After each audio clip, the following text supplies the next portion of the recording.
Hello friends, आज का जो मेरा विषय है वो हमारे देश के अर्थतंत्र से जुड़े हुए अलग अलग मुद्दों पर आधारित है। दरअसल हम सब जानते हैं कि पिछले कुछ महीनों के दौरान भारत सहित दुनिया के असंख्य देशों का जो शेयर बाजार है उसमें भारी गिरावट आई और इसके पीछे असंख्य कारण थे, जिनमें से कुछ कारण जैसे कि यूक्रेन और रशिया के बीच की लड़ाई, इसराइल और पैलेस्टाइन का युद्ध और अमेरिका में जो नई सरकार आई है इसके द्वारा जो अलग अलग देशों के खिलाफ अलग अलग विषयों को लेकर आए दिन जो नई नई नीतियां जाहिर की जा रही है, उससे भी दुनिया भर के शेयर बाजारों में इसका असर दिखा और गिरावट आई। दरअसल इस गिरावट की वजह से हम सब जानते हैं कि जो लाखों निवेशक हैं उनके शेयर बाजार है, म्यूचुअल फंड है और एसआईपी वगैरह में है, वो जो निवेश किया था तो उनको करोड़ों रुपए का नुकसान हुआ। दूसरी तरफ हम सब जानते हैं कि हमारे देश की जो मुद्रा जो है, भारत की जो मुद्रा है इंडियन रुपीस है, उसका भी अमेरिका के जो डॉलर है, यूरोप की करेंसी यूरो है और ब्रिटेन की करेंसी जो पाउंड है उसके सामने उसका भारी अवमूल्यन हुआ। यहाँ मैं बता दूं कि जो भी देश की मुद्रा का जब अवमूल्यन होता है तो वो जब बाहरी देशों से सामान आयात करता है या मंगाता है तब उसको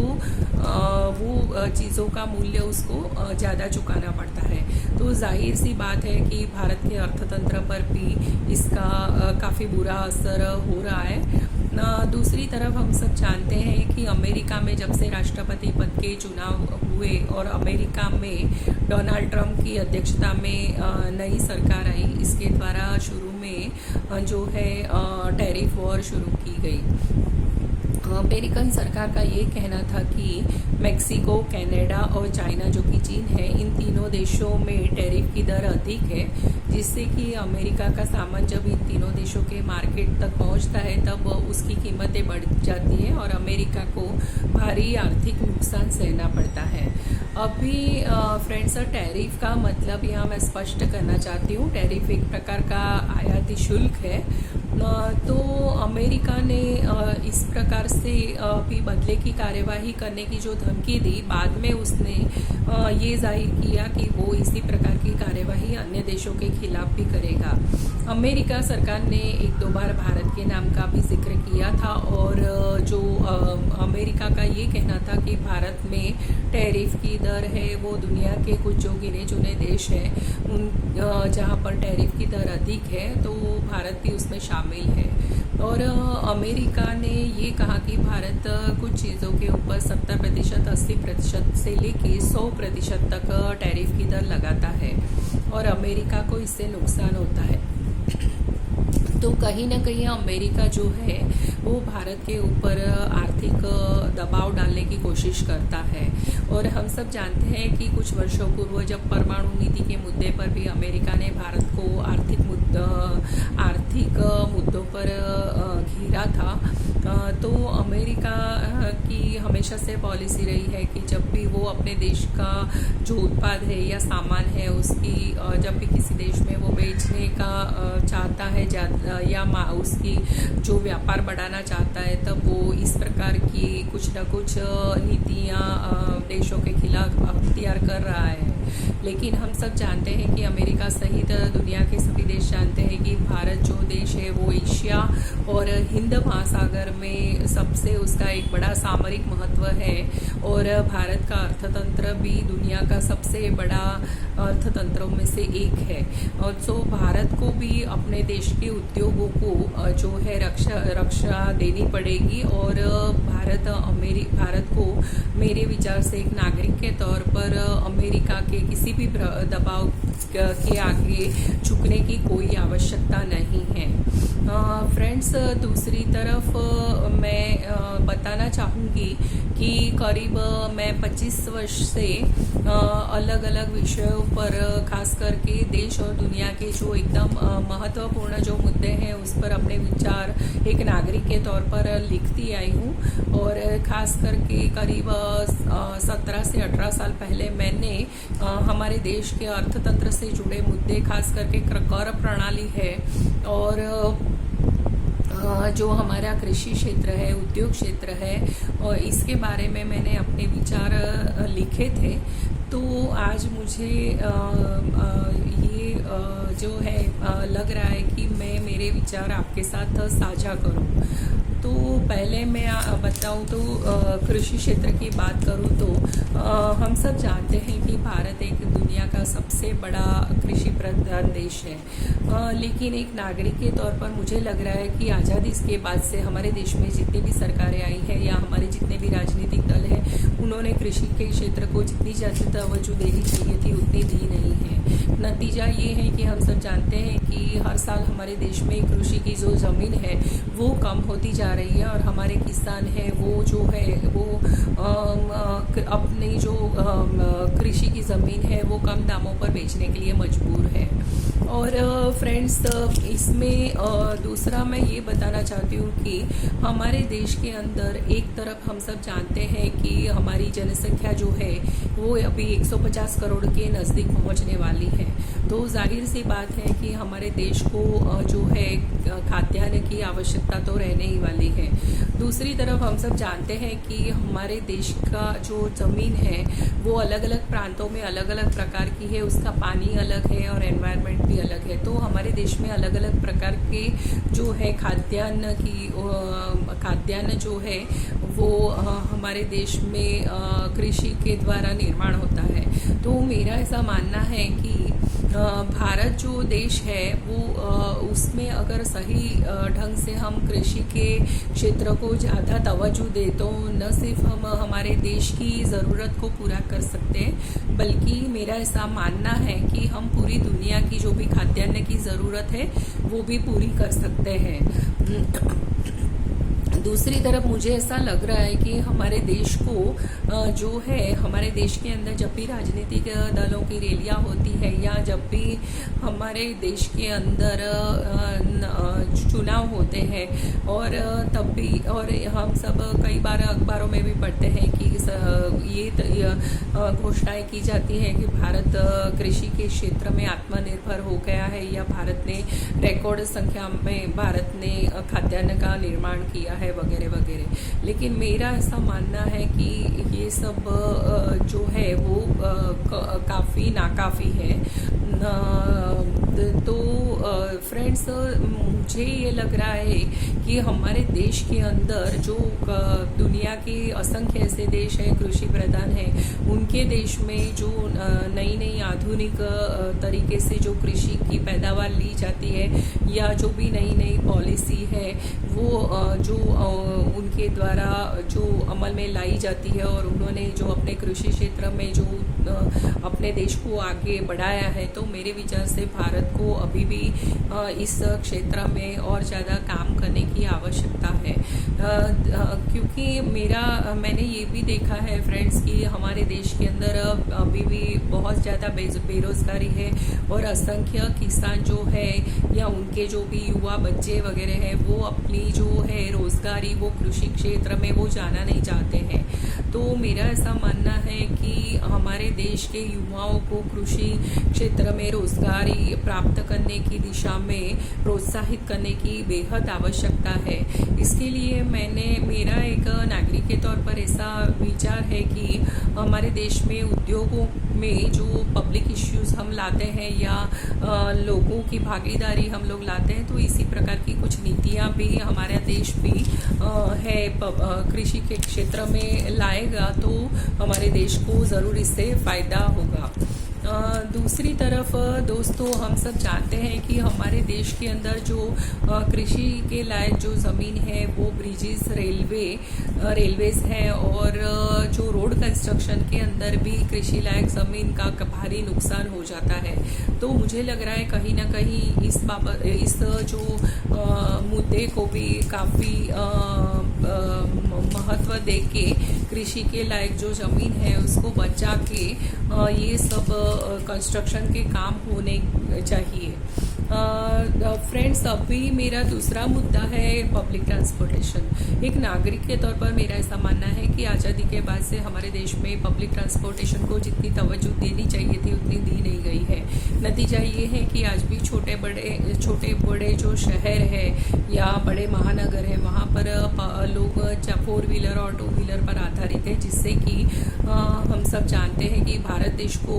बाहरी देशों से काफ़ी महंगे दामों पर पेट्रोलियम पदार्थ वगैरह मंगाने पड़ते हैं। तो मेरा विचार ये है कि पब्लिक ट्रांसपोर्टेशन को हमें सबसे ज़्यादा प्रायोरिटी देने की आवश्यकता है, जिससे कि हम बाहरी देशों से पेट्रोलियम की पदार्थों की जो हमें आयात करना पड़ता है उसे कम करें। और फ्रेंड्स, दूसरी तरफ हम सब जानते हैं कि हम भारत देश में पिछले कुछ वर्षों के दौरान भूकंप है या भूस्खलन है या बाढ़ का भी खतरा बढ़ गया है और एनवायरनमेंट का भी काफ़ी पर्यावरण का नुकसान हुआ है। तो मेरा ऐसा मानना है कि अगर हम पब्लिक ट्रांसपोर्टेशन को तवज्जो देते हैं तो इन तीनों जो प्रकृति की आपदा है ये भी कम हो सकती है और हमारे देश में जो आर्थिक नुकसान है उसे भी घटाया जा सकता है। अभी फ्रेंड्स, तीसरा मेरा मुद्दा है उद्योग क्षेत्र। दोस्तों,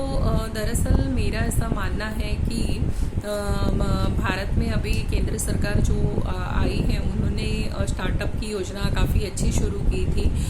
उसमें गवर्नमेंट की मंशा भी काफ़ी अच्छी थी और कुछ लोगों ने जो छोटे बिजनेस करने वाले हैं या इंडस्ट्रियलिस्ट हैं उन्होंने स्टार्टअप की योजना का काफ़ी अच्छा फ़ायदा भी उठाया। लेकिन कहीं ना कहीं हमें पढ़ने को मिलता है कि स्टार्टअप की योजना में जो जितना सफलता मिलनी चाहिए थी उतनी नहीं मिली। दूसरी तरफ इसके भी अलग अलग कारण हैं और दूसरी तरफ मैंने हाल ही में कहीं से जानकारी इकट्ठा की कि हमारे देश के अंदर मीडियम और स्मॉल स्केल की असंख्य कंपनियां या तो बंद हो चुकी है या बंद हो रही है। तो जाहिर सी बात है, मेरा ऐसा मानना है कि हमारे उद्योग क्षेत्र को सरकार की नीतियों पर आधारित नहीं रह के खुद ही आत्म मंथन करने की आवश्यकता है। मेरे विचार से जो है मेरा ऐसा मानना है कि दुनिया के अंदर वही देश प्रगति कर पाते हैं कि जिन देशों में नए आविष्कार किए जाते हैं। तो इसके सबसे बड़े उदाहरण हैं जापान, कोरिया और चाइना। इन तीनों देशों ने नए नए आविष्कार करके नई नई चीज़ें दुनिया के मार्केट में लाए और आज भी ये तीनों देश जो है वो बिल्कुल आर्थिक रूप से काफ़ी मजबूत हो चुके हैं। तो मेरा ऐसा मानना है कि हमारे उद्योग क्षेत्र को भी इस बारे में सोच विचार करने की आवश्यकता है, जिससे कि हमारा देश आर्थिक रूप से मजबूत बने। हम सब जानते हैं कि भारत 150 करोड़ की जनसंख्या वाला देश है और इसमें भी सबसे ज़्यादा युवाओं का जो है वो स्थान, इसमें जो युवाओं की संख्या है, तो आगे जाने वाले समय में भी भारत को है वो इतने मतलब युवा मार्केट का भी फायदा बाहरी देश है वो लेना चाहते हैं। तो मेरा ऐसा मानना है कि अब हमारे उद्योग क्षेत्र को भी हमारे लोकल मार्केट को कैप्चर करने या उसमें अपना स्थान बनाने की आवश्यकता है। दूसरी तरफ मेरा ऐसा मानना है हमारे देश के उद्योग क्षेत्र को खास करके लेबर रिलेटेड जो पॉलिसी है उसमें भी काफ़ी सारे सुधार करने की आवश्यकता है और हमारे देश की सरकार और राजनीतिक दलों को भी इस बारे में सोचना होगा। क्योंकि फ्रेंड्स, दरअसल मैंने ऐसा देखा है कि हमारे देश में आज़ादी के बाद लेबर रिलेटेड जो भी इश्यूज़ है उसमें काफ़ी ज़्यादा तवज्जो नहीं दी जाती है। नतीजा ये है कि आज भी हमारे देश में सांसदों का हो, चाहे सेंट्रल गवर्नमेंट या जो प्राइवेट सेक्टर है, सेंट्रल गवर्नमेंट है या जो राज्य सरकार के कर्मचारी हैं, इनकी सैलरी, तनख्वाह है, बोनस है, इसमें बढ़ोतरी होती है। लेकिन जो प्राइवेट सेक्टर के करोड़ों कर्मचारी हैं उनकी जो है उनके लिए जो तनख्वाह है या उनके बोनस है या उनको जो जॉब सिक्योरिटी है वो उतनी अच्छी तरह से नहीं दी जाती है। तो मुझे लग रहा है उद्योग क्षेत्र को इस बारे में आत्ममंथन करने की आवश्यकता है, क्योंकि अगर आपके कर्मचारियों को आप उनकी स्किल के मुताबिक आप उनको जो है तनख्वाह और अन्य जो लाभ है वो आप देंगे तो ही आपकी उद्योग क्षेत्र आगे बढ़ पाएगा। और फ्रेंड्स, दूसरा मेरा ऐसा मानना है कि हमारे देश के खास करके युवाओं को भी जो है मेहनत तो जाहिर सी बात है, लेकिन हमारे देश के खास करके जो युवा है वो बाहरी देशों में चले जाते हैं और करोड़ों रुपए खर्च करते हैं। तो मेरा ऐसा मानना है कि इन युवाओं को भी भारत के अंदर इतने सारे पैसे खर्च करके बाहरी देशों में अपनी स्किल का जो उपयोग करने के बजाय भारत के अंदर रह के ही उनको असंख्य ऐसे का उद्योग है या बिजनेस है वो कर सकते हैं और देश के अर्थतंत्र को आगे बढ़ा सकते हैं। अभी मेरा फ्रेंड्स चौथा एक महत्वपूर्ण एक मुद्दा है, हाल ही में मैंने कहीं पर पढ़ा था 1978 के पहले चाइना के अंदर कंस्ट्रक्शन लाइन और रियल एस्टेट को इतना ज़्यादा महत्व दिया गया था कि 1978 आते आते चाइना के अंदर जो भी सरकारें आई तो उनको ये रियलाइज़ हुआ कि जो है उनके देश की जो पॉलिसियाँ हैं वो गलत थी और इसकी वजह से असंख्य जो कमर्शियल और रेसिडेंशियल जो भी बिल्डिंग्स थी वो सब ज़्यादातर खाली थी और चाइना को ये रियलाइज़ हुआ कि उनके देश ने जो है काफ़ी सारे आर्थिक और अन्य स्रोतों को गलत जगह पर लगा दिया था और चाइना को आर्थिक मंदी में धकेल दिया था। तो मेरा ऐसा मानना है कि भारत की जो 150 करोड़ की जनसंख्या है उसको जाहिर सी बात है कॉमर्शियल और रेसिडेंशियल प्रीमाइसिस की तो ज़रूरत है, लेकिन इतना ज़्यादा भी हमें तवज्जो नहीं देनी चाहिए या बच के रहना चाहिए कि हम ज़रूरत से ज़्यादा भी घर या जो भी कॉमर्शियल प्रीमाइसेस है वो खड़े न करें। तो मेरा ऐसा मानना है हमारे देश की जितने भी कंस्ट्रक्शन